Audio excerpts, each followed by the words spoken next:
Hello everyone, welcome to Starscream's Ghost, a Transformers podcast, your episode-by-episode podcast guide through the classic Transformers Generation 1 cartoon and now Japanese anime continuity. I am Jeremy Graves, and joining me today, as we must brace for the fact that the Master Sword is in danger, as we continue our journey through Transformers Headmasters, it is of course my good friend Mr. Andy Hanley. Good sir, are you ready to defend the Master Sword and its very important blueprints? I'm not sure because I've been distracted by a shower thought that I had this morning, and oh the my shower word, thought, okay. which is more of a question that I will share with you. Is do you think Daniel's ever been to school? Like, I don't know. This just suddenly cropped up in my head that at no point have we seen him going to school, and that. I mean, we have talked about Spike as a negligent parent at the best of times, but do you think he's actually ever been to school, or has he just hung around with the Autobots his entire is that his lifetime's education? I was going to say, you could argue he's had quite the education in and of itself. I mean, he has learned a lot in the University of Life, that is for sure. But I don't know. It just kind of struck me because Spike in the series, when we first meet him, he's already kind of he's already past his course of educational years. He's already working on an oil rig. Well, hang on. You assume he passed his education. I mean, yeah, there are questions to be had about that. But you would assume he's had some kind of compulsory education. But Daniel, we've only ever seen him hanging around with Hot Rod and Wheelie and all of that. And it's a pressing question. And I'm genuinely surprised we haven't had an episode of just Daniel goes to school or something. It probably got blown up. I mean, yes, by him most likely. But yeah, I know that's just been playing on my mind of maybe Daniel's never been to school. I'm trying to think because there wouldn't have been any on Well, why would they teach human things on Cybertron? That's a dumb thought. No, I guess he probably wouldn't have done. But That said, though, I could also imagine him maybe having been homeschooled because of the amount of adventures he goes on. And he's probably a stickler for not doing his homework. Yeah, I mean, yeah, you can imagine that. I mean, I could say, Carly would probably be a good teacher, but Carly would probably also just teach him how to make explosives. So, maybe also not the best kind of parent for homeschooling. But yeah, I don't know. If anybody can shine any light on this, please write in. I look forward to at some point down the line in the continuity we're going to get this answer, and it's not going to be the answer we expect. Yeah, I feel like there's some deep lore somewhere about this that we're unaware of, or some kind of manga spin-off that was just school life of Daniel. Well, folks, if you're a first-time listener, you've had a random tangent of a way to start your experience with us, but we hope you enjoy the show. As we sort of alluded to at the start of the show, we are going through every single episode of Transformers G1. We've done all the US continuity. We are now into the Japanese anime continuity, specifically at the moment on the Headmasters anime series. Today we're going to be covering episodes 29 and 30 of the series. We'll get more into that in just a few moments' time. But I would like to also highlight, if you are a first-time viewer, we are watching all of the episodes of the series via the 2005 DVD set released by Metrodome, which, if you're watching the video version on YouTube, first of all, hi YouTube, but you can also see it right there behind me, that DVD set there. So the translation that we'll be discussing, it will be based on that, but we should also make a note as well that the episodes are also available unofficially, if you will, on YouTube. So if you want to watch them that way, go for it, as it were.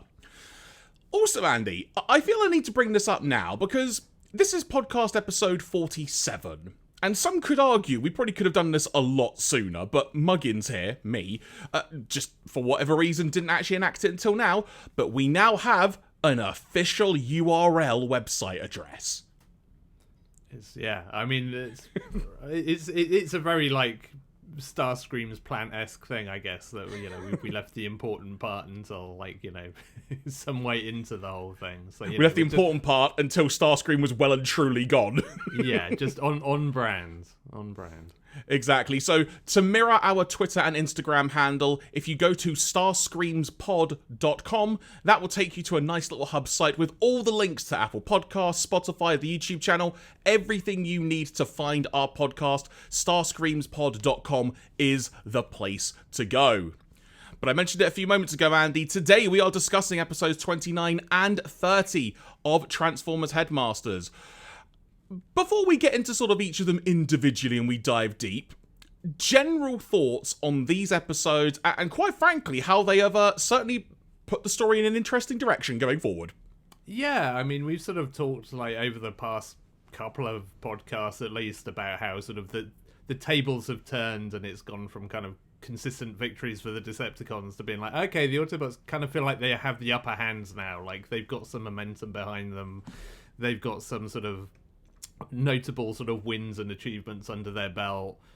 Decepticons are kind of on the run, on the back foot again. And it's like, okay, surely this is where we're at. Like, you know, it's just going to be pressing home that advantage for the rest of the series. And no, apparently not. Because, yeah, these two episodes kind of turn the tables back again.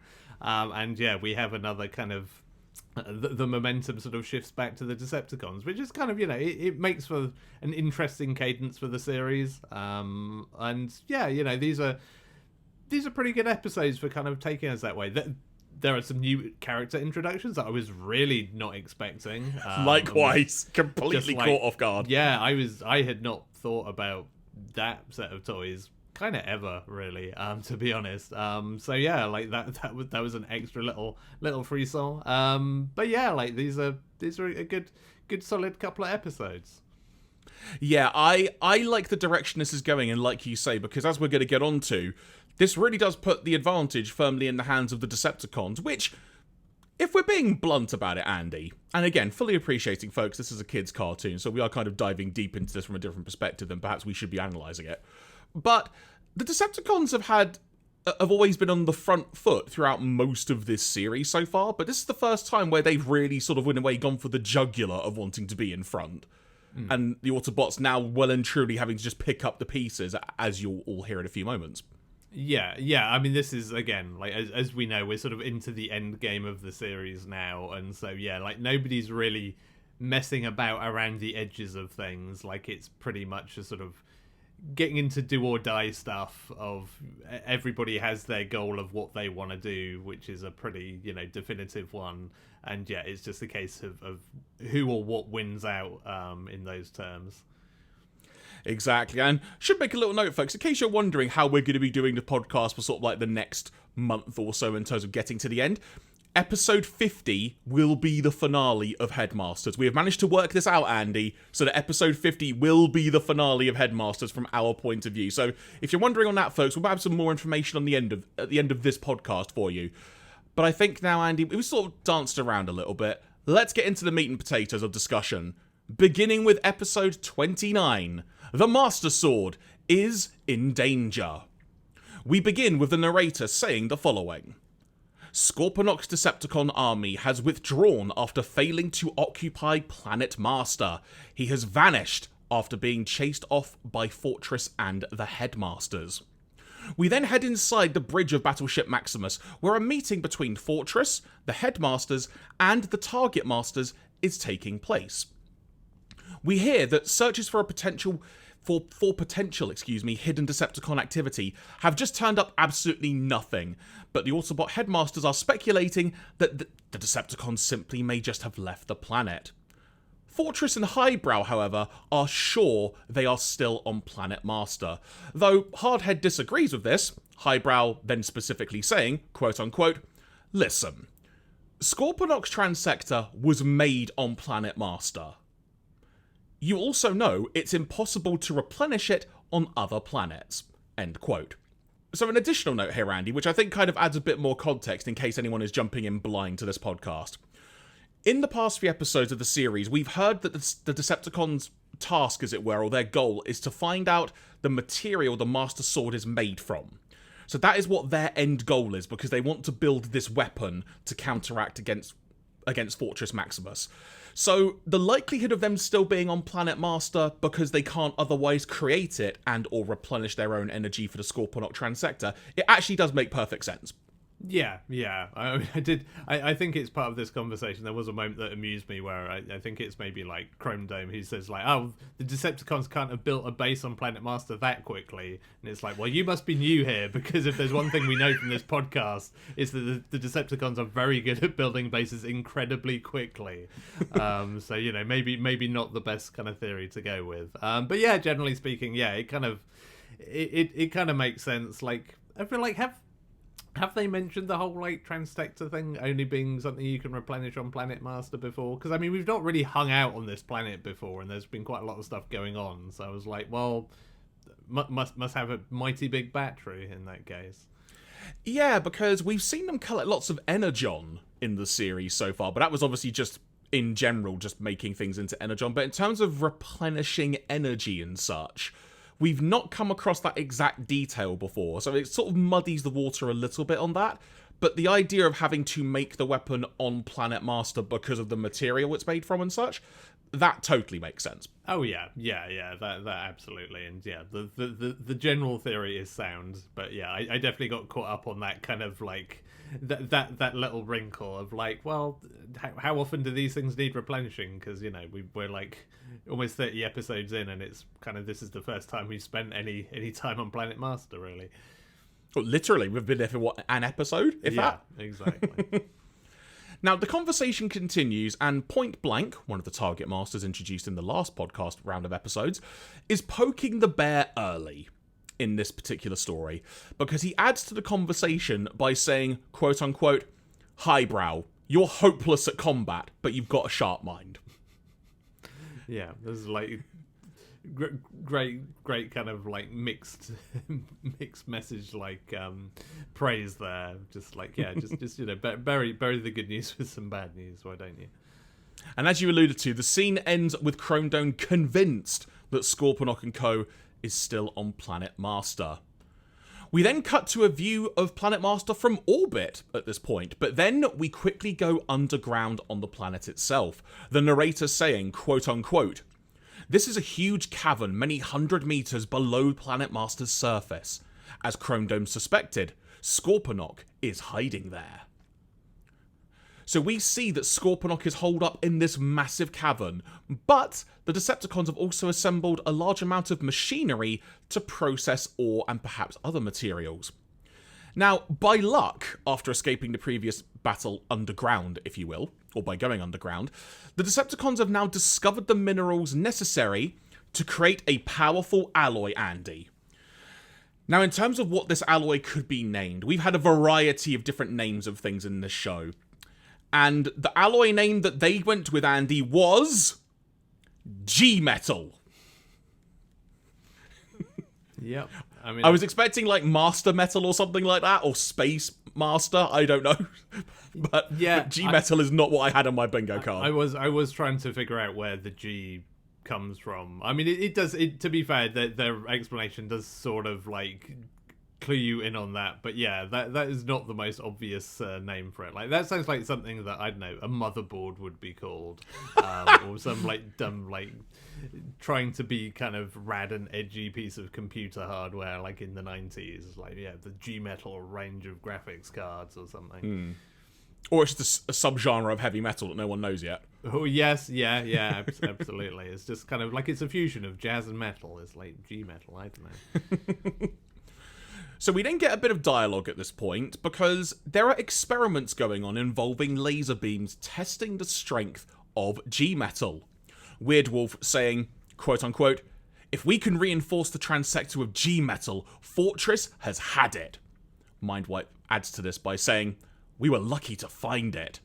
Scorpnok then says, we didn't go underground for the metal. The transector detected it. The transector was drawn to it. And Weird Wolf then adds, this G-Metal will help us build an entire Decepticon empire. Sorry, an ideal Decepticon empire.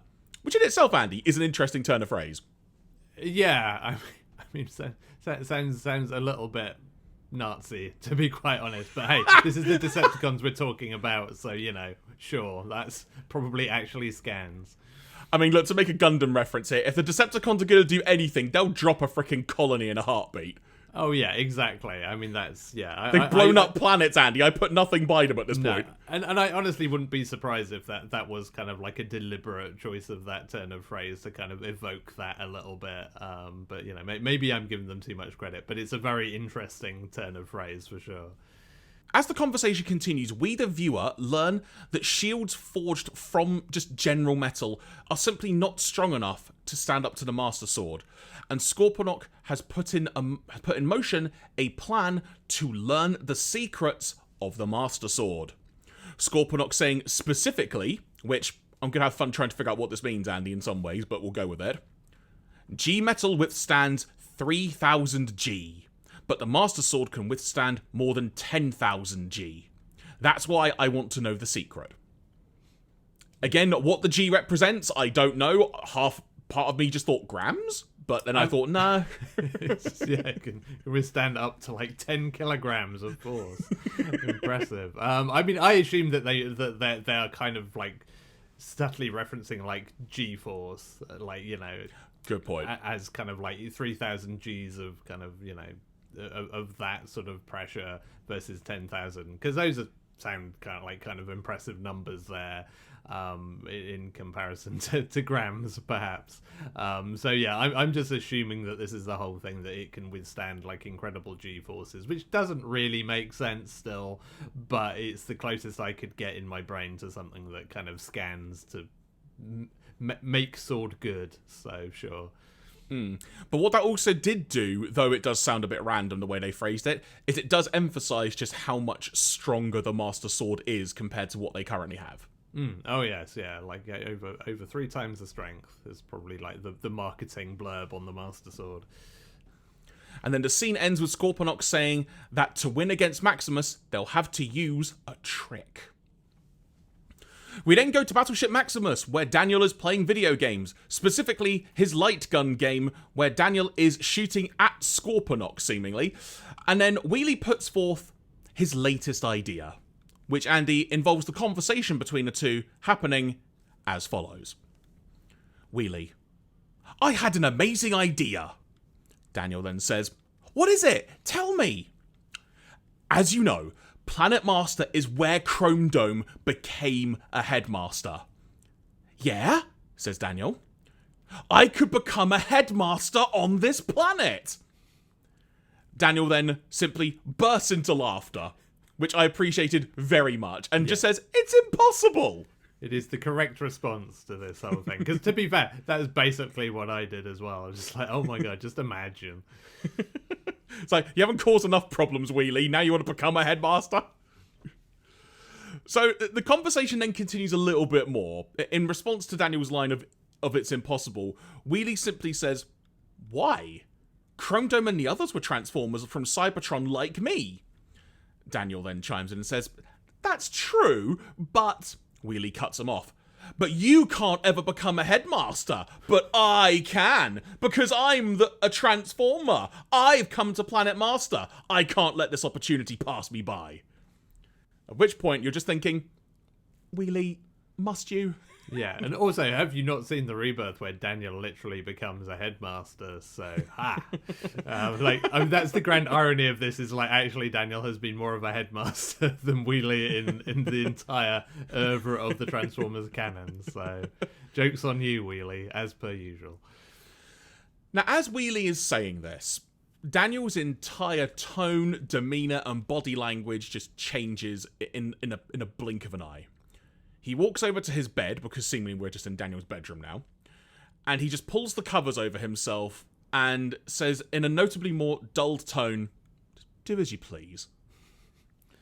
That's what happens when you're mean to your friends, Wheelie. Yeah, and to be fair, that's how I like to end most arguments, is I just get in bed and just say, fine, and just pull the covers over my head. So, yeah, good sound strategy. And the scene ends with Wheelie then doing poses that I would say some members of the Ginyu Force from Dragon Ball Z would be proud of, before we fast forward to the next morning. I mean, I do... My question as to the end of that scene is like, why? I don't understand why he makes those poses, because it doesn't really lend anything to any of the discussion that happened beforehand. Like, it wasn't a discussion about whether Wheelie could be a martial artist or strong in battle or anything. It's like, I don't know why you're doing that, Wheelie. It really makes absolutely no sense. I'll tell you why, because it's Wheelie. Yeah, I feel like somebody at some point had just like animated Wheelie doing that, and they couldn't find a way to put it in the series, so somebody just snuck it in there and just like, look, this just kind of some good animation, so we just got to use it for something. It's like, I'll just get him to do it in Daniel's bedroom or something. I don't know. Someone had these cells of Wheelie, doing this pose. Yeah, exactly. And it's like, has to go somewhere. And they're like, we're getting near the end of the series. I'm not going to get it in the final battle, am I? Yeah, exactly. Actually, what if they do? I haven't seen the end of this show. I don't know how it ends. Yeah, what if that is all foreshadowing? And like in the final episode, Wheelie becomes a headmaster and defeats Scorpnok with his martial arts GNU Force moves. I don't know. So as I mentioned, we fast forward to the next morning, and Daniel rises early. He's going to do his morning chores. But Wheelie's nowhere to be found. But to be quite frank, Daniel's not actually concerned by this, given what happened the night before. He tells Chrome Dome, he abandoned me. I won't forgive him.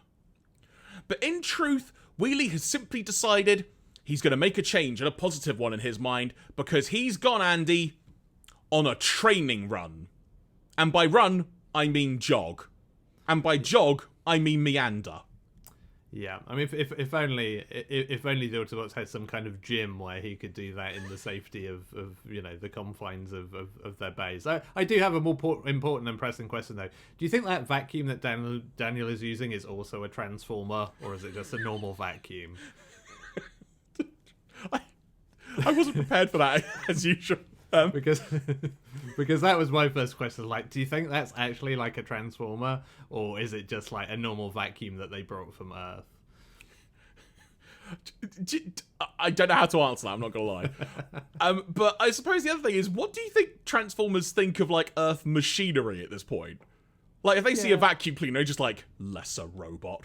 Yeah, I mean, I guess they must be used to that from like all the time they spent on Earth with like, coffee machines and all of that. But it's just like, it just seems like a strange thing to, I mean, I don't know, do you even need to vacuum when everyone's a robot apart from Daniel? Like, probably not. I mean, there's not going to be a lot. It's Daniel cleaning up his own mess, I mean, yes, yeah, which, I mean, to be fair, we've got to give him some credit for that, at least, I suppose. I mean, not the first time we're going to say it in this episode, Andy, or in podcast discussions coming up, I should say. But it won't be the first time imminently we'll be mentioning the phrase space dust. No, absolutely. It's very important. Now, as mentioned, Wheelie's gone off on this jog and whatnot, and he's out of breath, which that in itself, Andy, I have to ask questions about Transformers physiology now, but we might save that for later on in the podcast. But Wheelie's just taking a moment to compose himself. I can relate, having done lots of running and jogging in my time. When you're first starting out, it's quite a thing on your heart rate and such.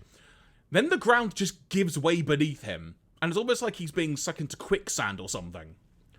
And he's gone from the screen. A short time later, on Battleship Maximus, there is concern now over Wheelie's absence just still being a thing, quite frankly. He's never gone for this long. Where is he? And then Daniel's indifference at this point has also now vanished. He's now a bit concerned as to what is going on.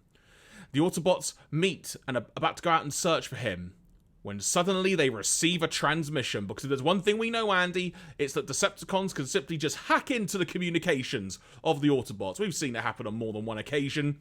And of course, on screen, it is the ninja consultant, Six-Shot, with both of his arms restored, it must be said as well, following what happened last time. The conversation involves, maybe at this point, but involves the following. Ha ha ha ha ha! I have something to show you, says Six-Shot, and then we see Wheelie is tied to a pillar of some kind. Daniel then says, "How did you Decepticons get him?" Six-Shot responds, "Ha ha ha ha ha ha ha!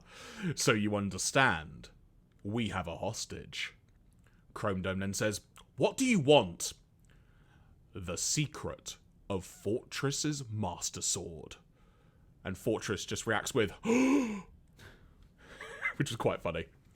Chrome Dome just comes back with, "You must be joking." Six-Shot then adds, "Lest you forget, Wheelie is still alive. If you refuse, he'll die. I'll give you 3 hours. After 3 hours, the countdown begins, and he'll fall into an acid pool below. It will completely dissolve him in 3 minutes." And then we see the Autobots and Daniel just in shock at this statement. Six-Shot then continues, "If you give me the secret of the Master Sword, I guarantee Wheelie will live." Scorpnok then randomly appears on the screen because he just patched in his own camera feed, apparently, and just says, "Which will you do, Fortress?" Fortress responds with, "The Master Sword is my life." Daniel, nearly in tears, just says, "But Wheelie!" Fortress then, sort of muttering to himself, just says, "If I don't hand it over, Wheelie loses his life." And then Daniel, now just proper bawling, just starts shouting, "Don't kill Wheelie!"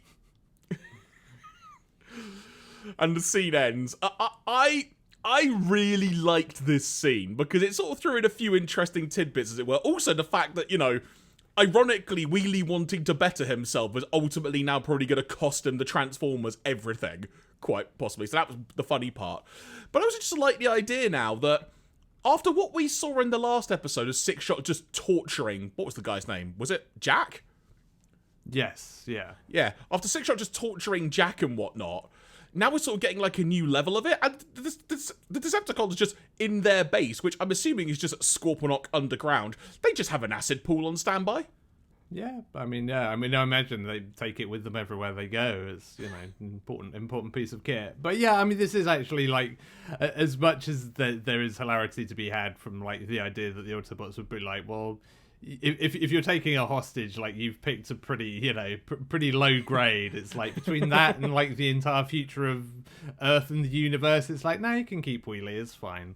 But it is a very good sort of like Autobot dilemma specifically of just like, well, there's a lot at stake here. This is not the usual like, hand over some energon or something. This is literally like hand over the secret to that will potentially like cause the total domination of the universe by the Decepticons versus annoying robot friend. And it's like it almost shouldn't be a dilemma, but it is because that's what the Autobots are all about, and so they can't really just ignore it, much as they may be tempted. Yeah, it's kind of one of the few times where you can tell Fortress is like, oh, if Daniel wasn't here. Yeah, there is an alternate cut of this where Daniel is out, where we're just like, no, drop him in the acid, see if we care. There's an alternate cut where in the last episodes we had that moment of parenting with Spike, as it were, where he's like trying to decide, should I let him go or should I let my wife actually have her son at home for a change? Yeah. And he actually goes for once, no, I can't ask Fortress for any more favours. And then this is ultimately how Wheelie is offed from the show.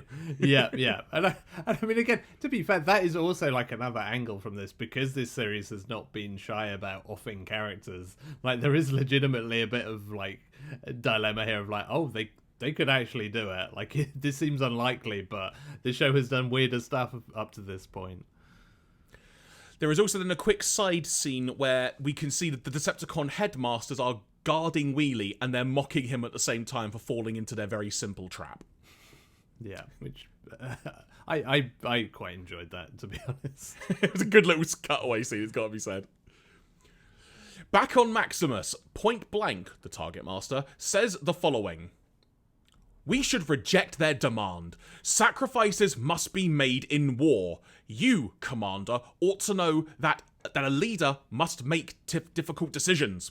Sure Shot, another Target Master, then chimes in and says, it will be the end of the Autobots if we give Scorpnok the secret. Point Blank adds, if we give the Decepticon Headmasters the secret of the Master Sword, and then we see imagery of Scorpnok just decimating Fortress Maximus, we the viewer, I should say. And then adds to the line of saying that, like, the destiny in general is in the Autobots' hands here. They can't hand it over. Daniel then chimes in, the arbiter of knowledge, of course, with us, the viewer, now having, you could argue, Andy, the privilege or the horror of him imagining Wheelie's death. Depending how you want to take that. And Daniel just says, don't sacrifice Wheelie. Please. Please save Wheelie. Please. Please. And he cries and runs out the room, and Chrome Dome goes after him. Moments later, we then see Daniel in the arms of Chrome Dome, quite literally just being held like he's going to break him or something. And then Daniel then says, nobody else is going. Then I'm going. Let me go. Chrome Dome chimes in retort and just says, who said nobody's going, Daniel? I'm going to rescue him. Don't worry. Daniel, of course, then insists that he's going to go with him. And Chrome Dome has that moment, you could tell, like, Fortress of, oh, really? But then knows he's not going to be able to change his mind and just allows it. Chrome Dome, you would be a bad parent. Confirmed. Yeah. I feel like they really didn't need to let Daniel go on this one. Like, it would have been pretty easy to lock him in his room and, like, make the argument of, like, no, this is kind of going to be dangerous. Maybe we don't want a little kid running around, even if we can turn your... I still find it terrifying they can turn his light gun into, like, actually kill things mode. I know, like, right? That seems like, you know, I mean, I'm always frustrated by the political discussion about violence in video games being a problem, but when your light gun actually lets you shoot people for realsies, then yes, maybe violence in video games is a problem.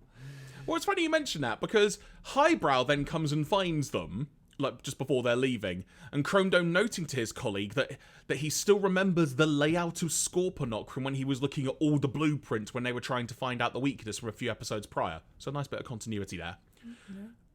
And Highbrow knows at this point, okay, look, I know I'm not going to be able to stop you. And he also knows that he's not going to stop Daniel either.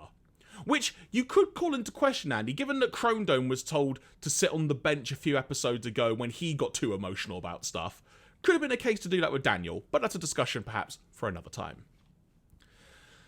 So Highbrow knows that he's not going to be able to stop them from going, so he gives them, or rather he says to them, that there is going to be anti-transformer sensors and shields on board. And of course, Daniel, not missing a beat, basically says, it's important I go then, isn't it?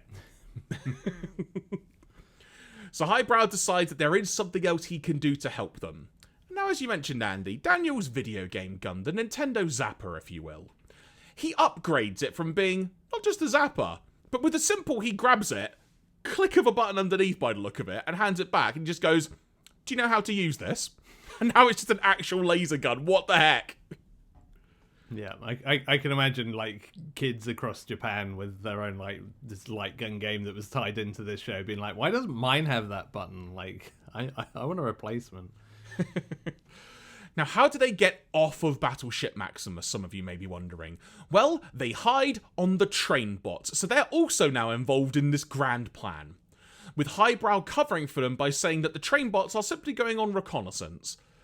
And at this point, Fortress announces that he will give in to the Decepticon demands. He is going to hand over the secret of the Master Sword to save Wheelie.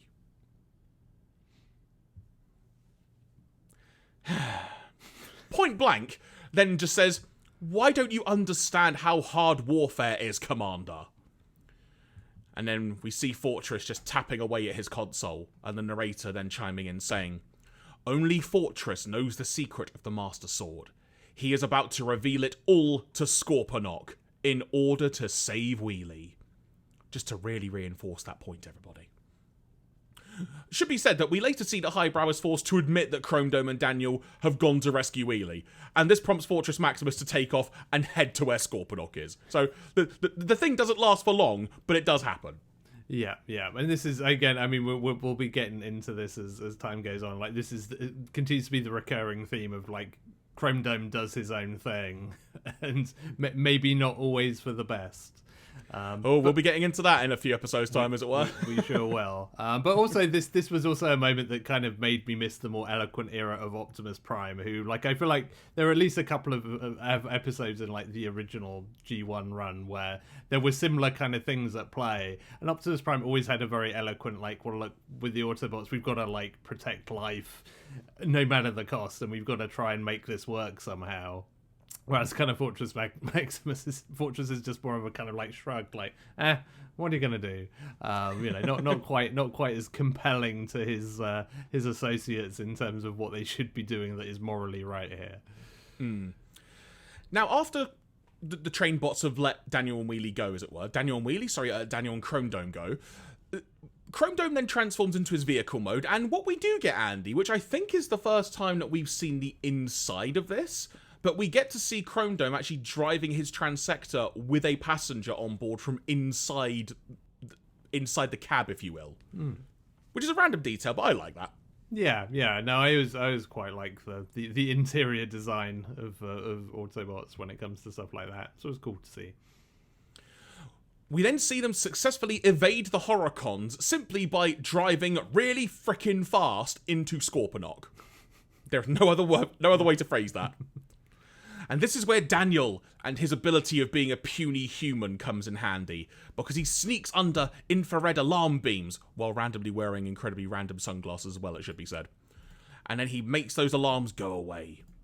Chrome Dome then uses Andy, his telepathic powers, they're back, apparently, to pick up Wheelie's brainwaves, per the TF Wiki, and they discover the room which he is being held, but only Daniel can pass through the anti-transformer sensor.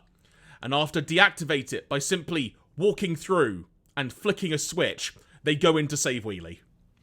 Yeah, not the best security system on any number of levels. Because, I mean, also, if you think about it, like, I mean, I guess I don't know exactly how these sensors work, but, like, Wheelie is not that much bigger than Daniel in the grand scheme of things. So if it's simply a matter of size, it's like, there are some pretty small transformers. Also, like, the actual Headmasters, right? Their actual, like, their head form is human size. Like, if this is literally just down to a matter of size, you'd have thought if there's one thing Scorpnok might have thought of, and Zarak might have thought of, it would be like, well, what if somebody like me tried to get in? But apparently not. Or, you know, the Target Master Buddies, you know? Yeah, exactly, yeah, they're all just human size. So maybe there's more to it. Maybe there's some complexity around what it's detecting exactly. But it sure seemed to be like, if you're small, you can get through. And that's quite a substantial issue if you're designing a security system on Planet Master. Now, concurrently, Battleship Maximus has set down outside, and Fortress is about to hand over the secrets of the Master Sword to Sixshot. But Andy, the crucial detail here is the means of data storage that Fortress has put all this data on. And this now brings me to, for those of you on YouTube, you will get to see this on the video. For those of you listening to the podcast, I will make sure to put this in sort of the podcast graphic, or that we post it on social media as well. But what I can only describe, Andy, as the world's biggest floppy disk. Yeah, so it's a 3.5 foot floppy. It's fine. 3.5 foot floppy. But yeah, I did very much enjoy that. Like, if you wanted to kind of like put something in this show that gives a very specific like date range of when this was made, because it's like, I mean, we had. I mean, I'm trying to think. I feel like we had a variety of kind of like disc formats in G1 Transformers. Like, there was some kind of like 5 1/4 inch kind of floppy disk kind of technology, but there was a lot of sort of like optical discs and cool looking future discs, and you'd have thought they would have gone with something like that. But clearly it's like, I know, what do we use as like a data storage thing? Somebody just had a 3.5 inch floppy disk sitting around and like, I'll just draw that, only big. And there it is. Yeah, I think, season 1 or 2, didn't Chip Chase have like an encounter with Ravage that involved a disc?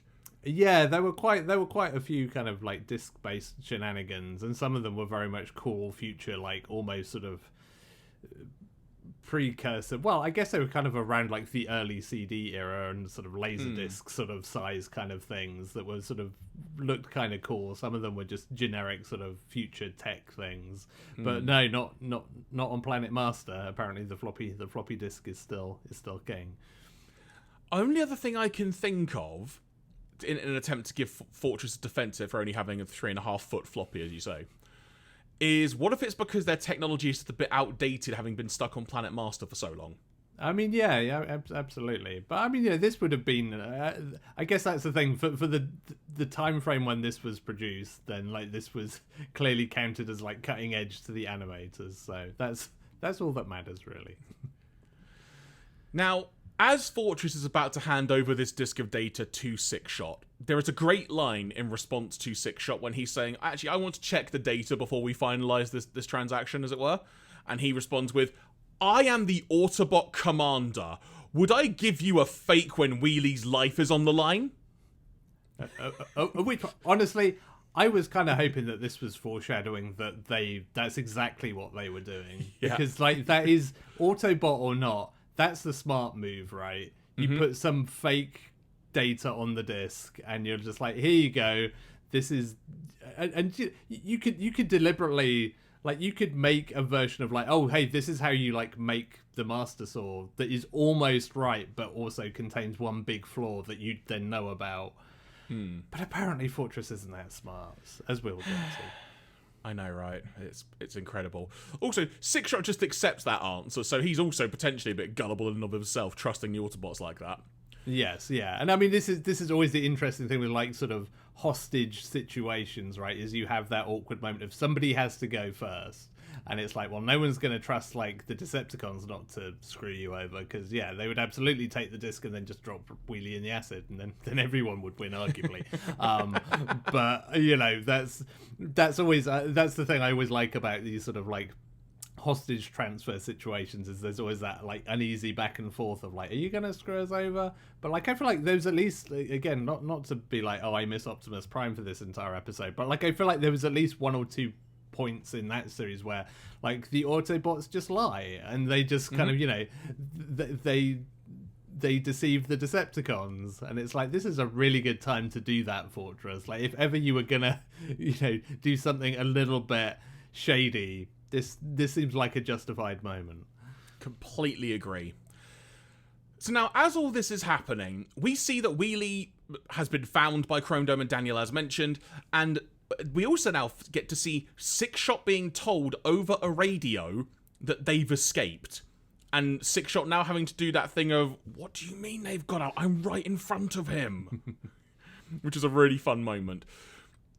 We then get to this moment where they're literally just trying to take the floppy disk from each other. So Six-Shot goes to grab it, and we've got like a tug-of-war situation. Chrome Dome just bursts in, punches Six-Shot in the face, and just says, "We're free!" Which I did enjoy quite a lot.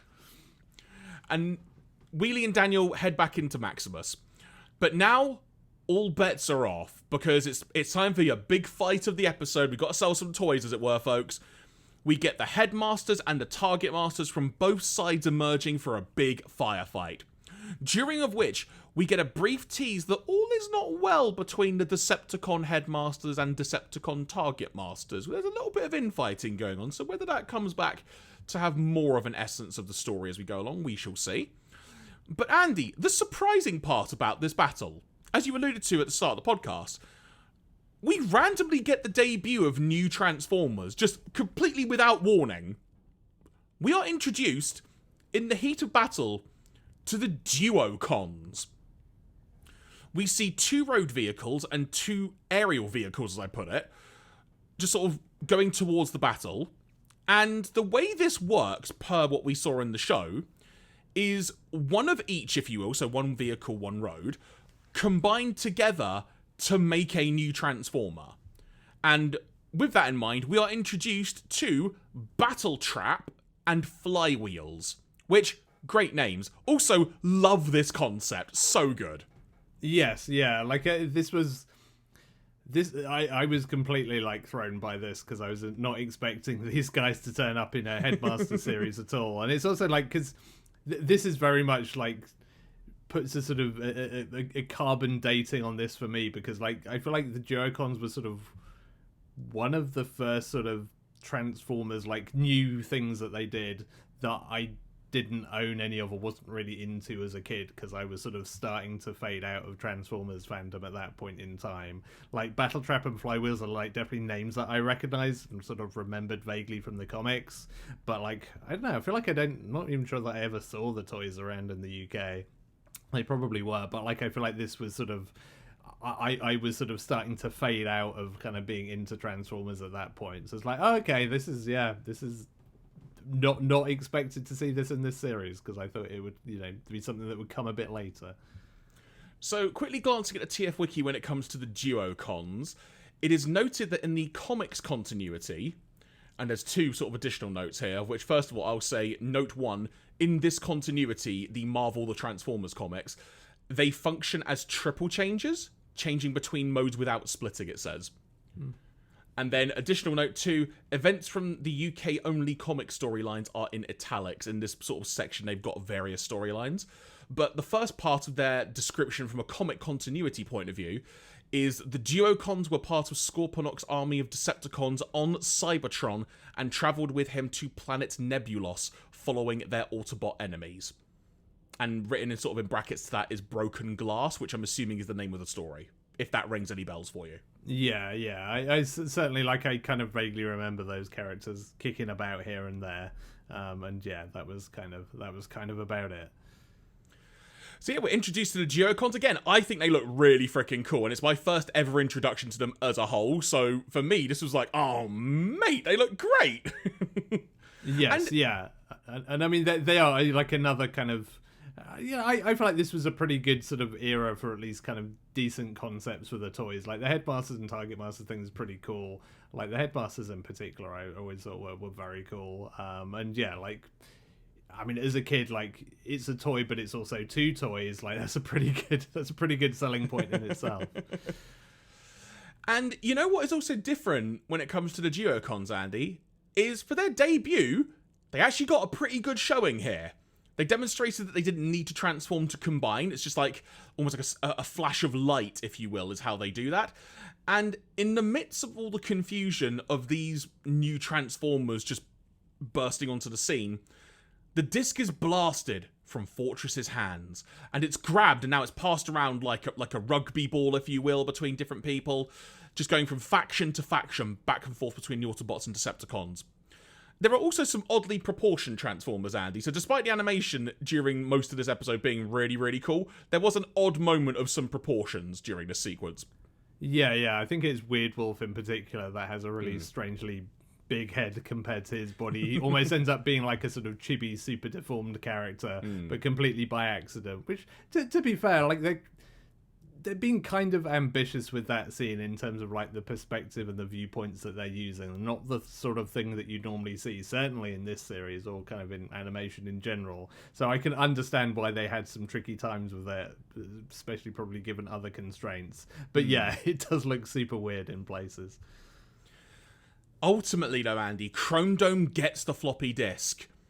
And then it's Battle Trap, one of the Duocons, who finally seizes it from Chrome Dome, and in the beat of an eye, or blink of an eye, that's a better way to phrase it, the Decepticons retreat, pull out, however you want to phrase it, and they have the secrets of the Master Sword in their hands. At this point, we see a very happy Scorpnok, saying that they will soon be able to take some scalps, is the exact quote, once they have defeated Fortress Maximus. We then go back aboard Battleship Maximus. Point Blank is now apologising for allowing the disc to fall into enemy hands. And I've got to be honest, Andy, there's a little note from me here. I was half expecting there to be a joke thrown in at some point in this, like someone was going to have a dig at the other. But they actually, I don't know, there was a moment where this is kind of the time when you were expecting there to be a dig or a joke at someone, but it was very much a now's not the time thing. Like, this is actually serious. So I was actually happy to see they didn't just carry on that little poking the bear type thing with the Target Masters. Yeah, well, no, honestly, I mean, even at this point, this is where I was expecting it to end with a like, haha, and the disc was blank all along, and it just ends with like everybody laughing, and you know, cut to credits, and you know, Daniel trying to be a Transformer. But so I was right until the very second when the end credits rolled, I was like, nah, surely they haven't actually given away the secret to the Master Sword, because that would just be dumb. Like, who would do that? And then it's like, oh, Fortress apparently. You know, we are right back to the era of just like, yeah, maybe the Autobots aren't very competent in this series, because there are so many ways you could have like gotten around this. I mean, even if Chrome Dome had telepathically let Fortress say, hey, by the way, we've just rescued Wheelie a little bit sooner, then, you know, they could have avoided this whole mess. Like, everybody kind of screws up in this episode, to be honest. Like, nobody comes out of this looking particularly good. And the line of dialogue that really sets in, oh, they actually put the secrets on that disc, is Fortress saying in response to Point Blank, don't blame yourself. The struggle will just get harder from now on. We can only survive if we're united. And that's the moment when you just start going, they actually did it? What? Now, meanwhile, Chrome Dome, Daniel, and Wheelie have been reprimanded for leaving the ship without permission, and they're being made to scrub the entire ship from stem to stern, as the TF Wiki eloquently put it. Chrome Dome in particular is irate at this, running up and down the halls with his mop. But the other headmasters placate him by praising him for saving Wheelie's life. Many would disagree with them. And Highbrow literally says the line, "Without you, Wheelie would be dead." And then the episode concludes with the narrator saying, "The secret of the majestic sword, the Master Sword, has fallen into the hands of Scorpnok. Fortress Maximus has a hard struggle ahead of him. Will the headmasters rise to the challenge?" And that is how that episode ends. As far as just episodes in general, Andy, I really, really enjoyed this. I thought it was a really well-told story, some interesting plot points they used. I'm just actually shocked they went in the direction of the Autobots handing over their biggest secret, just like that.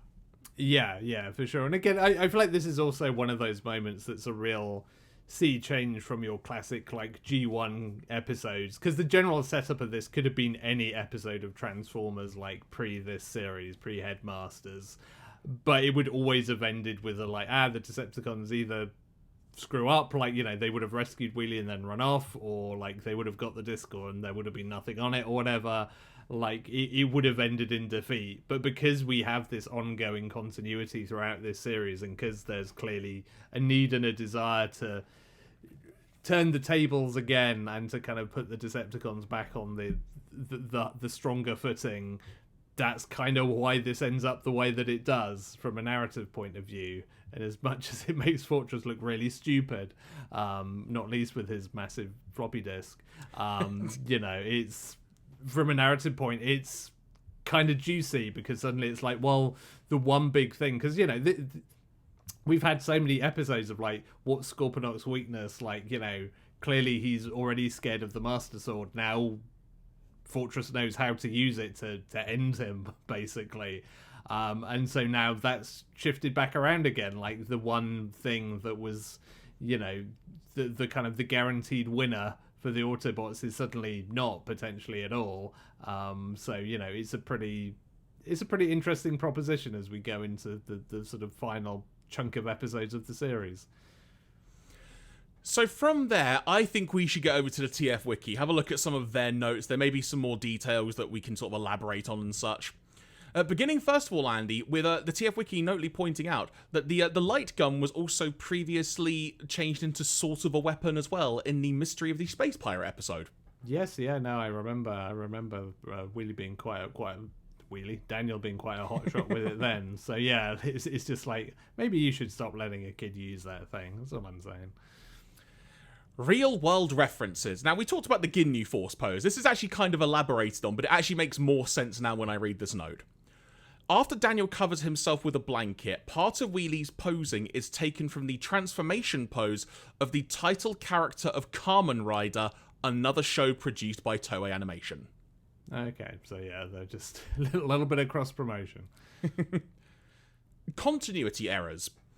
Scorpnok, himself not the transector, is small in this episode, the size of the other headmasters' heads.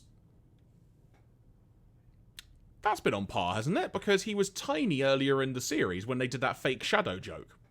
Yeah, I thought that was the case. I mean, I think there has been some inconsistency with his scale during the series, but yeah, for the most part, I've just thought of him as being normal dude size.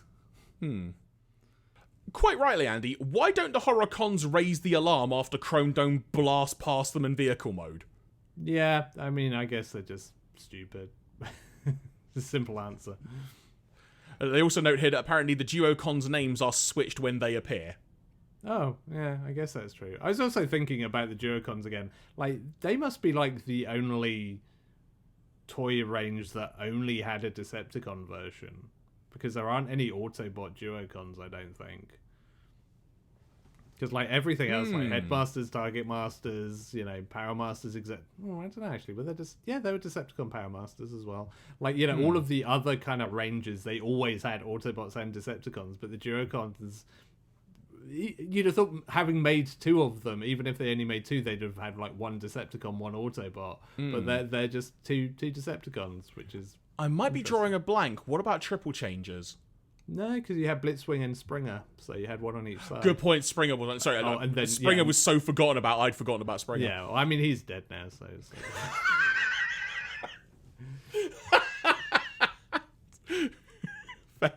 I can't come back from that.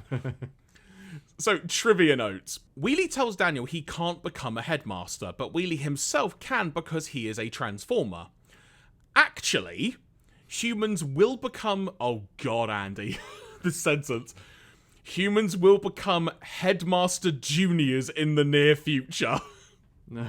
What the hell does that mean? I don't know. I don't like it. I'm not sure I want to know.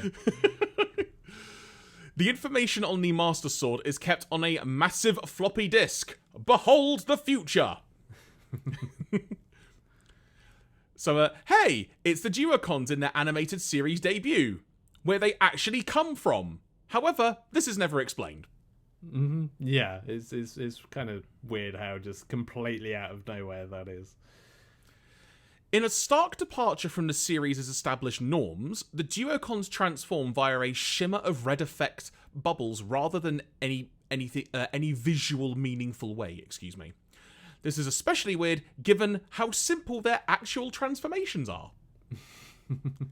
I mean, maybe it's because of that they're just like, well, we've got to make it look cooler somehow. Fair point. Foreign localization. When it comes to the name of this episode, in Italian, Andy, it was The Master Sword is in Danger when it's translated. The same in Mandarin.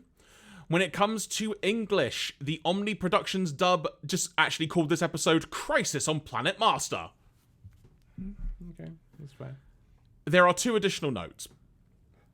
Before this episode, the Malaysian dub titles were at least derived from the actual Japanese titles, ifily translated, in some way, with the odd exception.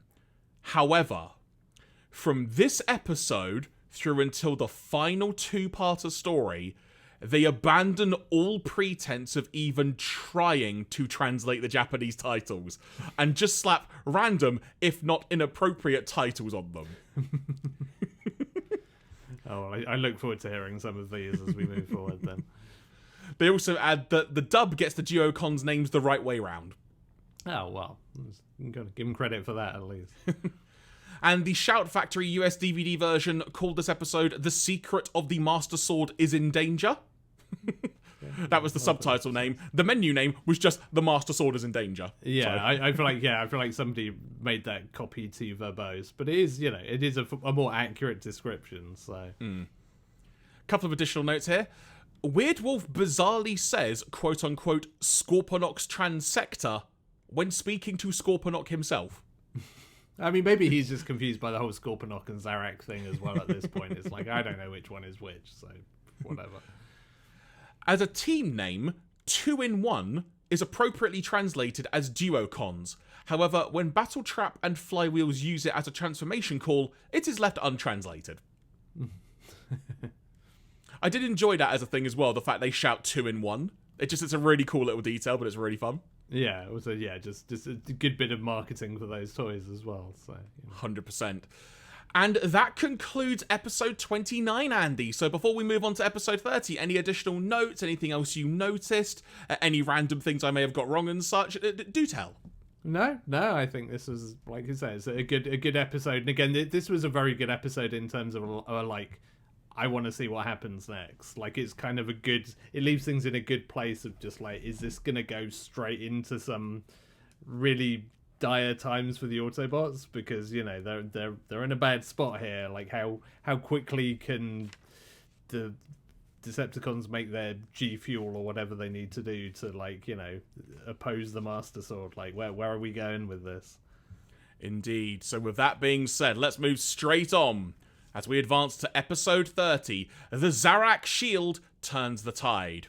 But before we get into the episode proper, Andy, we should make a little note here, because in the previous podcast, I just naturally, because of how this has all worked so far, just changed the word of Zarak to Scorpnok, because that's how we've done this. This is the one time, Andy, where in the translation that we are at least following, that is not changed around. So it's actually called The Zarak Shield Turns the Tide. And I won't lie, when the episode began, I was both happy and annoyed by this. Yeah. I mean, it's a little more succinct than the Scorpnok shield, I guess. But the Scorpo shield, we could call it if we wanted.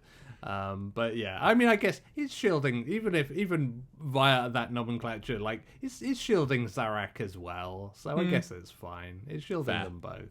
Fair point. We begin with Battleship Maximus in orbit, the narrator saying the following. With the secret of the Master Sword stolen, Fortress must try to contain Scorpnok. He continues fearlessly on his quest. On the bridge of Maximus, we see the Headmasters hard at work on their respective computer consoles, but they have been unable to find a trace of the Decepticons on Planet Master. The Autobot Headmasters, fearing that the Decepticons can now use the G-Metal and the stolen secrets of the Master Sword to create a powerful weapon.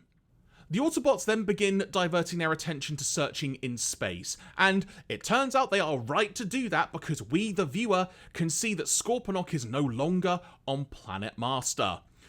But the Decepticons have concealed themselves from the Autobots' radar by hiding in sort of like, what we might call a little asteroid field, Andy. But in the show, I loved it mainly also because it's also got a lower third text name check, but they literally call it space dust. Yeah, which seems. I mean, I feel like this was just a very convoluted way of the bit of unusual for this series bit of Japanese wordplay that turns into just like the crux of a joke here, because it's like, well, this just looks like an asteroid field or like space debris or something. Space dust is a really weird way of referring to this, because I mean, it's some damn big particles of dust as far as we can tell. Yeah, like you said, there's a bit of Japanese wordplay that happens here, which even per the TF wiki, they literally say that this doesn't actually work in terms of translating. It's just a very Japanese-centric thing. Mm-hmm. But there's a little bit of a dialogue scene that involves, because seemingly space dust and the phrase aliens have like a similar pronunciation or verbiage to them. So I've written down the dialogue just for a point of reference, just so we don't ignore it entirely. But Skullcruncher says, "It's space dust!" And Mindwipe then says, "Ah, don't shout like that." Weirdwolf then adds, "Surely you're not scared of space dust?" Skullcruncher responds with, "Huh?" Mindwipe says, "Don't you know what space dust is? It's alien debris in space." And then this also leads to an amusing cutaway, a cutaway still shot, Andy, of just random aliens. Whether they actually exist in this world, we don't know, but it's a funny random moment. But as mentioned, then we get sort of like the Japanese wordplay thing with like sort of words flashing on screen. It doesn't work in English, but it happened. It's there.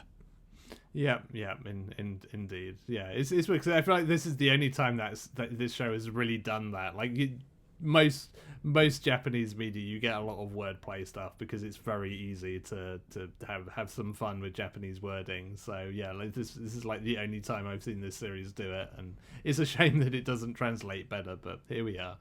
Yeah, no doubt the TF Wiki will elaborate on that once we get to that a little bit later.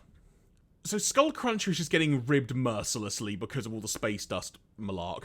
But it's the Decepticon Target Masters, of all people, that get them to stop ribbing him and just leave them alone. This leads to some dialogue indicating, once again, that the Decepticon Target Masters and Headmasters, respectively, aren't on exactly good terms with each other. And they will certainly take a dig at each other whenever possible. During this, Scorpnok highlights that the space dust they are hiding in means that they can't be picked up on Maximus's pursuit radar, and the goal ultimately is to make the Autobots believe they are not returning to Planet Master, adding, quote-unquote, "not before the Zarak shield is made." The Decepticons, a few moments later, then head back towards Planet Master after Battleship Maximus, seemingly moves out of range. Back on Maximus, we see now that the Autobot Target Masters are not convinced that the Decepticons have left Planet Master. Correctly, in hindsight, speculating that they have a base hidden underneath the planet's surface. As the three decide that they should go and suggest a search of the planet to Commander Fortress, we see that Sound Blaster is randomly hiding in a box right next to them. Yeah, I mean we've not seen Sandblaster really in a while. I feel like so it was a double whammy of like, oh okay, he's doing his spying thing, but also like, where have you been, my man? Maybe he's taking some much needed vacation time. Yeah, he had to get over the whole Galvatron malark. Yeah, well, yeah, exactly. It's quite the blow. And there's a fun moment as well because Sound Blaster then says, quote unquote, "We really don't want them having such ideas. Go and eavesdrop." And then we see Rat-Bat eject and then just sort of fly away to go do his thing of infiltration. Because, the Decepticons are really good at that, given that Sound Blaster is just there in a box. Yep, they sure are. We then see the Target Masters talking with Fortress on the matter they have just been discussing. With Fortress randomly musing, quote unquote, "They can't have built a base in the short time since leaving Earth." And as we alluded to earlier, Andy, we beg to differ. Yes, yeah, they most certainly can. Fortress then adds, "They've stolen our files and acquired vital information. The G-metal for the Master Sword can only be made on Planet Master." Point blank then adding, "So, to get the G-metal, they'll have to go to Planet Master." However, at this very moment, Fortress sees Rat-Bat. Not even in cassette mode, just literally hanging out in the doorway. Yeah, at least they've learned that, because I mean, how many episodes of Transformers have we had where Laserbeak's just sitting around like in an Autobot base, and it takes an entire conversation to be like, or they just don't notice at all. Like, you'd have thought at this point they would do like a sweep of the premises before they talk about anything important to be like, is Laserbeak here? Is Rat-Bat here? Let's just have a quick shifty. Or that one time it was literally just sitting on the Transformer's shoulder. Yes, when it's in cassette mode, just on someone's shoulder. So, having been found out, Sound Blaster then leaps off the ship and flies back down to Planet Master. The Autobot Target Masters and their respective buddies, hot on the heels, convinced now the Decepticons definitely have a base on Planet Master. Chrome Dome wants to follow, but Fortress stops him, saying that they have another job to do. In a change of pace, because rather than joining the pursuit, we see that the Headmasters are actually using their heads, because they are constructing a machine that once connected to the Master Sword, it will allow them to detect the energy wavelength necessary to create a similar weapon.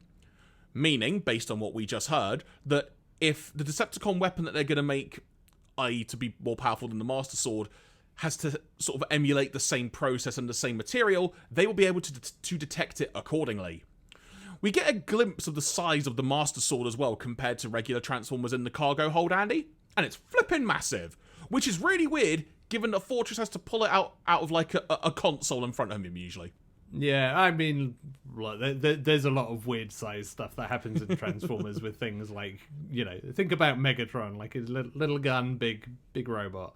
So, I can buy into all of that stuff. The part that I'm a little bit more confused by is this whole sort of like thought process, which is well, they could have done this a while ago and made like a second Master Sword or something. And also it's just like, well, surely like at best you're just going to create something that is as good as whatever the Decepticons are making, which is maybe not a terrible idea, but it's like, you've got the Master Sword, like I don't quite know what you're planning to do here.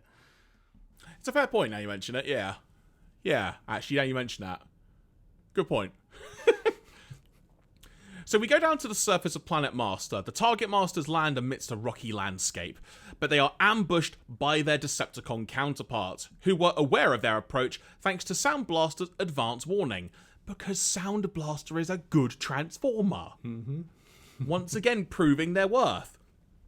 This leads to an action-packed battle showing off their respective powers and abilities as Target Masters. However though, the villains break open the walls of, I'll just call it like the side of a mountain, Andy, that happens to have a giant sort of dam lake behind it type thing, which leads to the Autobots washing away amongst a sea of water. And based on how this scene ends, Andy, the Decepticon Target Masters just believe that the Autobot Headmasters are now dead. Yeah, I mean this is a common kind of misconception that Decepticons seem to have. It's like something vaguely bad happens to Autobot, like they must be all dead, and just leave it at that. It's like, you should probably, from years of experience, learn to maybe check. We then turn our attention to a cave elsewhere on the planet, the narrator saying, quote unquote, "Meanwhile, deep in the caves of Planet Master, Scorpnok was hurrying to build the Zarak shield using the stolen blueprints." We see the Decepticon Target Masters and Sound Blaster arrive, believing their enemy's dead. They report their victory by saying, or Slugslinger says, "We saw them a sad farewell." Weird Wolf saying, "A sad farewell? What do you mean?" Sound Blaster then adds, quite directly, "They drowned in a muddy stream." Which also, Andy, brings into question once again the physiology of the Target Masters. Yeah, well, like Transformers in general is like, can a Transformer drown? I mean, I don't know, like, I mean, guess Galvatron is like under a bunch of water in a sense, but like at the same time we've had like Trypticon fall into various bodies of water and has sort of been rescued at some point. Like Jetfire was encased in ice for God knows how long, and they just brought him back. Like I really don't know how this works anymore, but again, answers on a postcard if you can fill us in. As we mentioned on the last podcast, when it came to that Simpsons gag with Lucy Lawless at a Comic-Con, a wizard did it. Yeah, exactly. Now, an interesting little tidbit here, because on both the Autobot and Decepticon sides, we've now seen the respective Headmasters and Target Masters being a little bit at odds with each other. More specifically, the Headmasters, let's say, feeling perhaps a bit threatened by the presence of their respective Target Master, and wanting to try and one-up them. This is explored a little more in this scene, because Mindwipe and Skullcruncher are very impressed by what the Target Masters have been able to achieve, and even go so far as to say, we need to learn more from you, you guys are good at this. But then Weird Wolf, under his breath, just starts saying to himself, they're talking nonsense. I'll get those Headmasters. For sure. But Sixshot then points out that their disappearance, as in the Autobot Target Master's disappearance, will surely make Fortress suspicious. Slugslinger's response to that thought is, "Huh? You think so?" Scorpnok then reveals his new weapon, the Zarak shield. It's nearly complete, but he tells his comrades he needs some more time. 2 days to be exact. Yeah, I mean that paint's gonna take some time to dry, I guess. Like, gotta give it a bit of time. It's just like it feels like he's just 3D printed it or something, and it's just like, nah, if you use it too soon, it'll just fall apart. So just gonna let it all set. Sixshot then says, "Leave it in my hands." To which my first thought was, no, the paint, you'll get wet paint on your hands. No? In the next scene, we see that the Autobot Target Masters have survived, but they're clearly a little bit embarrassed by their blunder, as they phrased it. So they want to make a point in saving face. So they want to go and find the enemy base, which they assume is nearby, but they narrowly avoid being spotted by a bunch of Decepticons flying in attack formation, heading towards Battleship Maximus. As the Autobot Headmasters debate about the fate of the Target Masters aboard Battleship Maximus, not entirely unamused at the notion that the more experienced, quote-unquote, trio could have been captured, Chrome Dome says, no news. Maybe they've been killed. Fortress then says, whoa there, come on, they're far more experienced than you guys.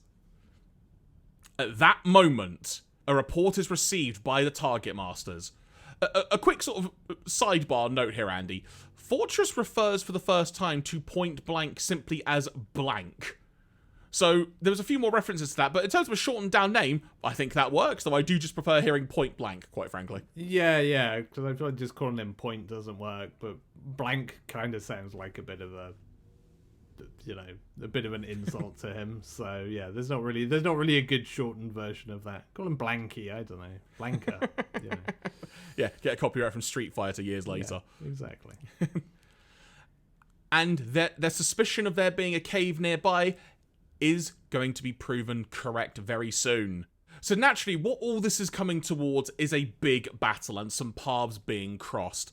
So we're leading towards a big battle, but there are a few other sort of tidbits going on before we get to that point. One of them being that we now start seeing Weird Wolf being perhaps a little bit tired of Six Shot in general, just having to deal with him. There's sort of a few little words under his breath once again.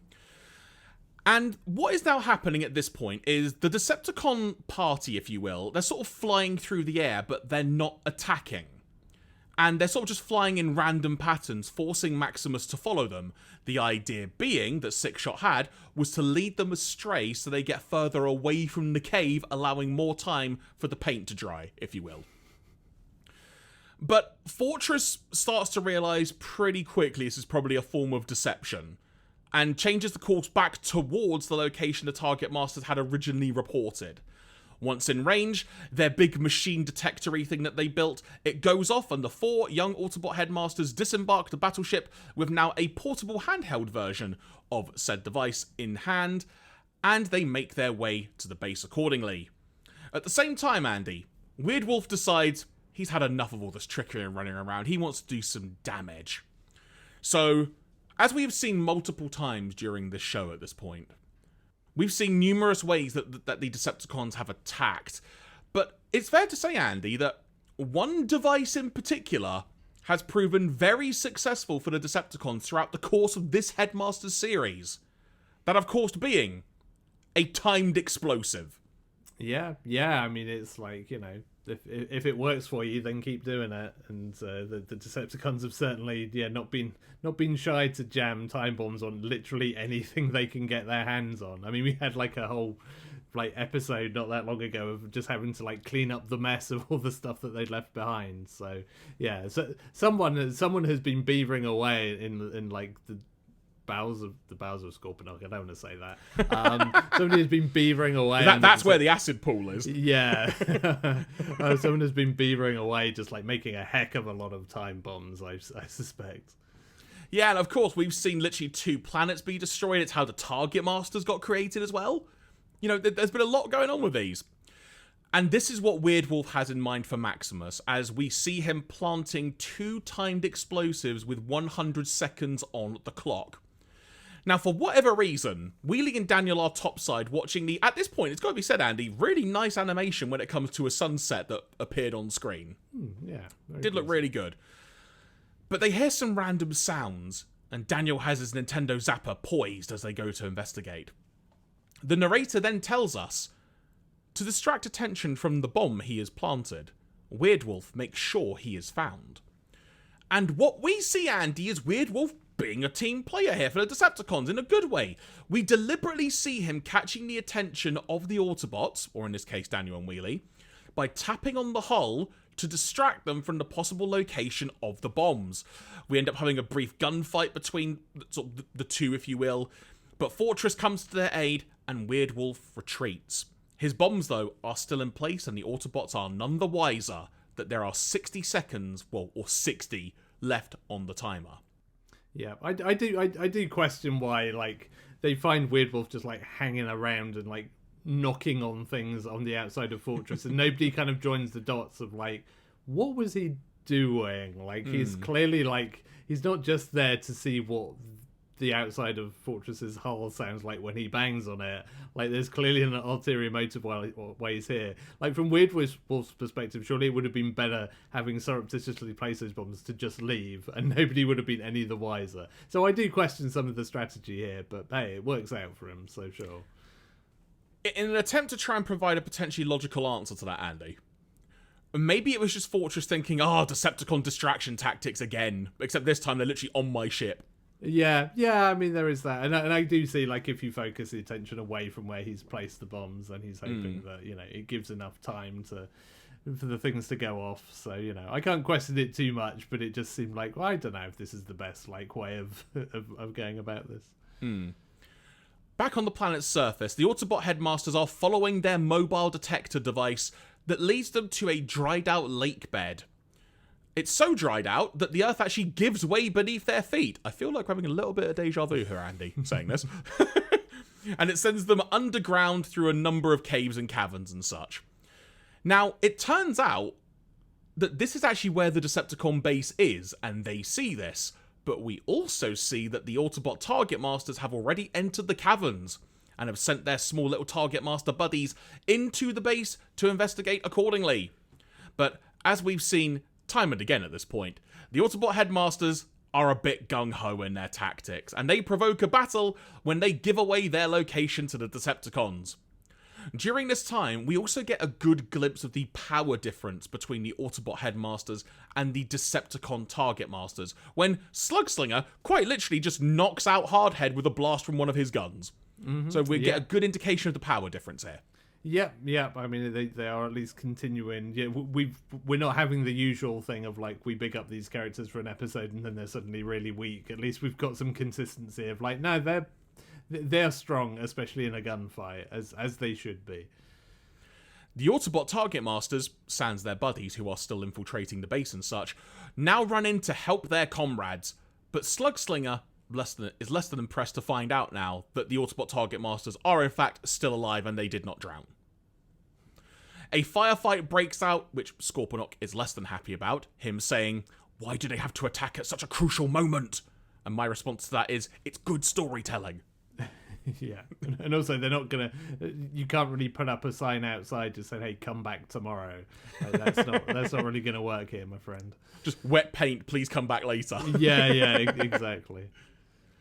To prolong the battle that is now ensuing, i.e. so that the Zarak shield can be finished, Scorpnok sends out the Duocons into the fray, who shout 2-on-1 to engage their fused state.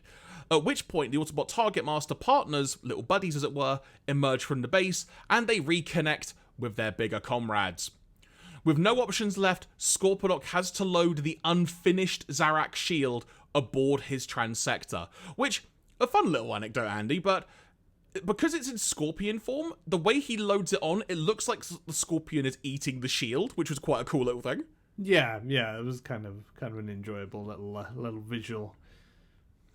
And then the transector bursts through the cavern roof, attempting to escape in the sky.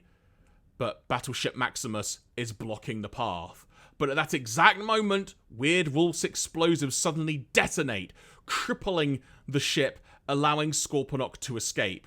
But not before the Autobot Headmasters randomly throw out a new attack combination thing, as it were, called Master Beam Attack!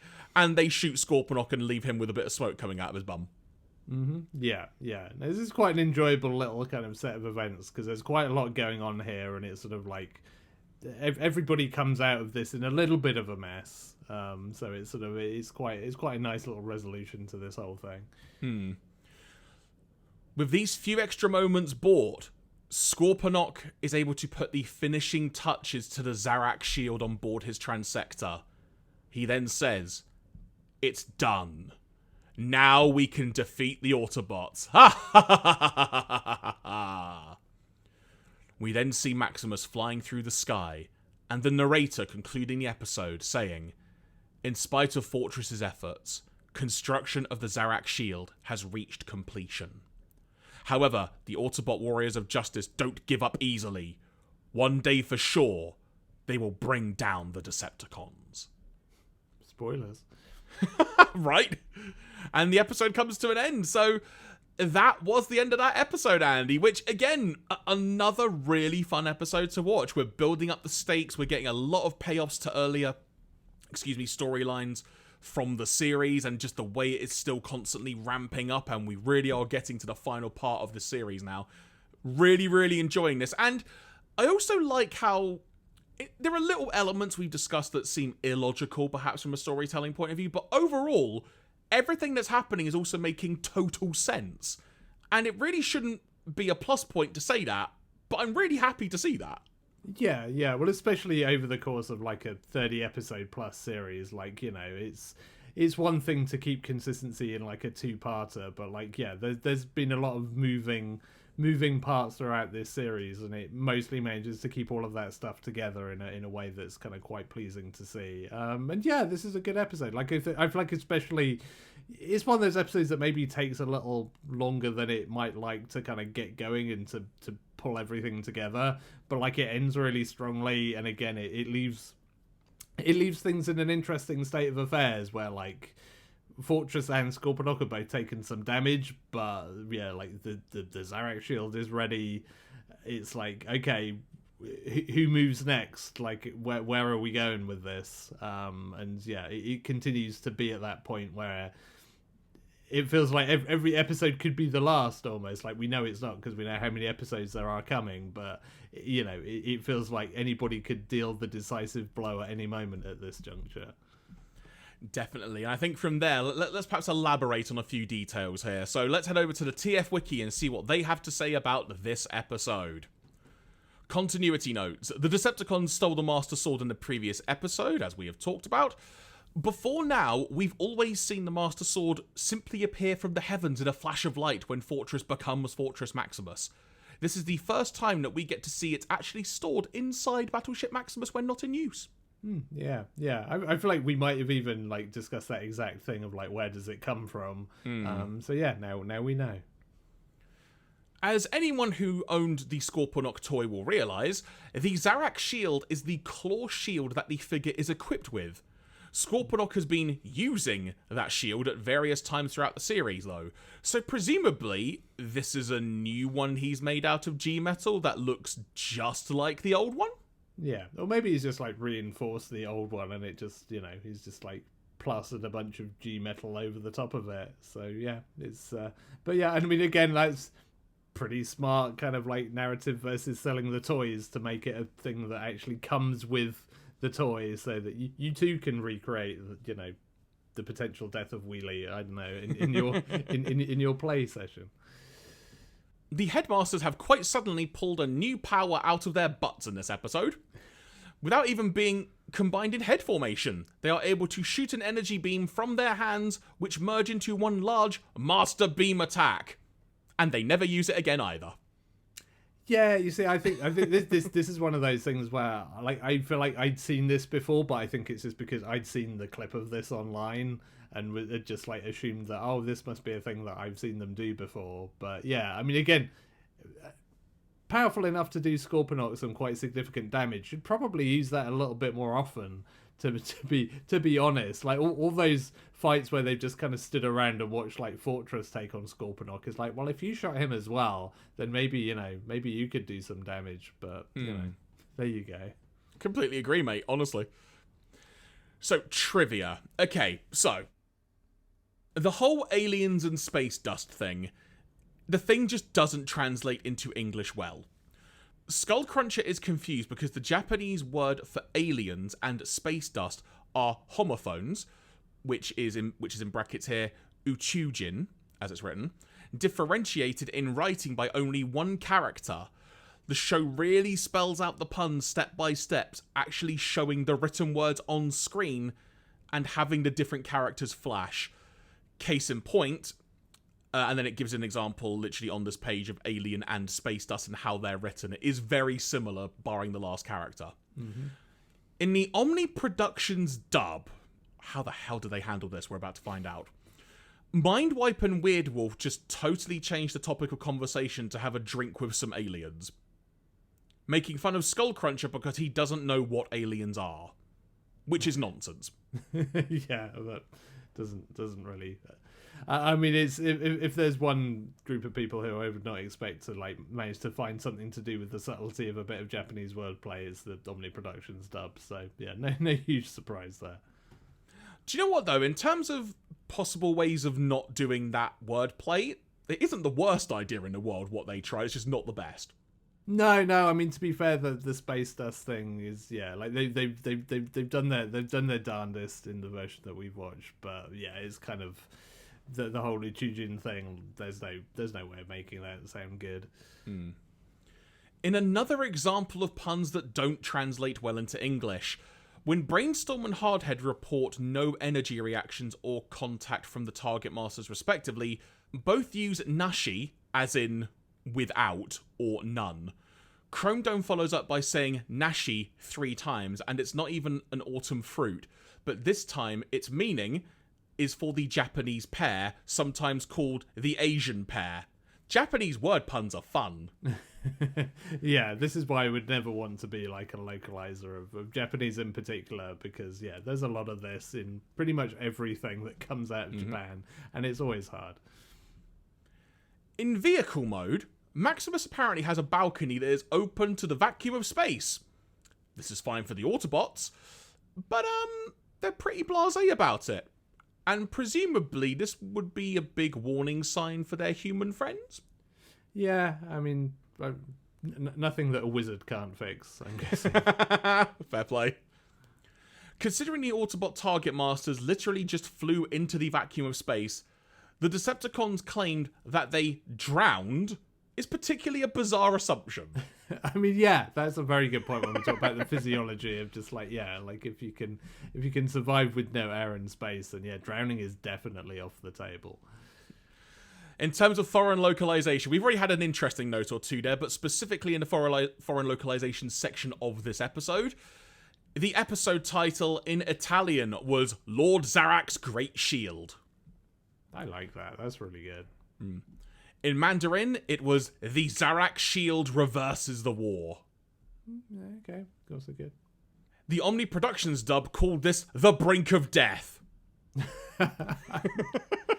No, not really, but I appreciate it. I mean, it's a good episode title, just not for this episode. Hey, we got told in the last notes that they're going to use some wacky titles, so get ready. Then the Shout Factory subtitle calls this The Zarak Shield Turns the Tide. Couple of additional notes. In a move completely unexpected by Shout Factory, they explain the unavoidable Japanese alien and space dust pun. Or at least they try to. It's not elaborated any more than that. I'm going to imagine, Andy, just a wall of text on the screen. Yeah, good old TL note. Do you love them? The Zarak Shield's completion timetable of 2 days is translated in the Shout Factory subs as 2 solar cycles. Oh, yeah, or days, as they're also known. And that concludes episode 30. Got any additional notes on that episode you would like to impart, Andy? Or are we, as it were, done for this particular edition of the podcast? No.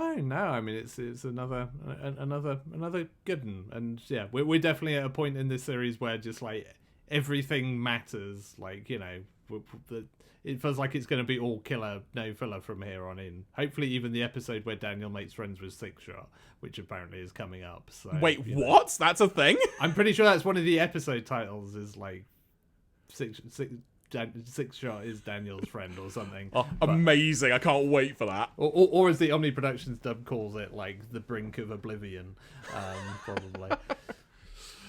Well, before we get there, everybody, next time on the podcast, we're going to be talking about episode 31 of Transformers Headmasters. Now, just to elaborate, as we alluded to at the top of the podcast, episode 50 of our podcast will be the finale of Headmasters. So in order to accommodate the fact we have to discuss 5 episodes and that the final story is a 2-parter, we decided that next time, of which that podcast will be coming in 2 weeks from the date of publishing, it will just be 1 episode we're covering. So we're going to talk about episode 31. Then the next 2 podcasts after that will be, respectively, 2 episodes. Yeah, will be 2 episode discussions. I had a moment of a brain fart there, but I figured out in my brain. We'll be talking about 2 episodes each, leading to that episode 50, Andy, the finale episode of Headmasters. We're getting really close now, and it's quite daunting in some ways. Yeah, it's like, especially given us when we started covering this series, we're just like, we'll watch a few episodes and see how we feel. And now here we are, we're almost at the end of it. So yeah, I guess that tells people how we felt about this series. So, you know. Indeed, and as mentioned at the top of the podcast, folks, if you want to find more information, you can now head to starscreamspod.com to get all the information on all the podcast providers you can find us on. You can find the link to our YouTube channel, and of course, our social media handles, which on Instagram and Twitter, mirroring our website address, it is starscreamspod. With that being said then, from myself, Jeremy Graves, from him, Mr. Andy Hanley, until next time, we've been Starscream's Ghost to Transformers podcast. Until next time, take care. Bye, everyone.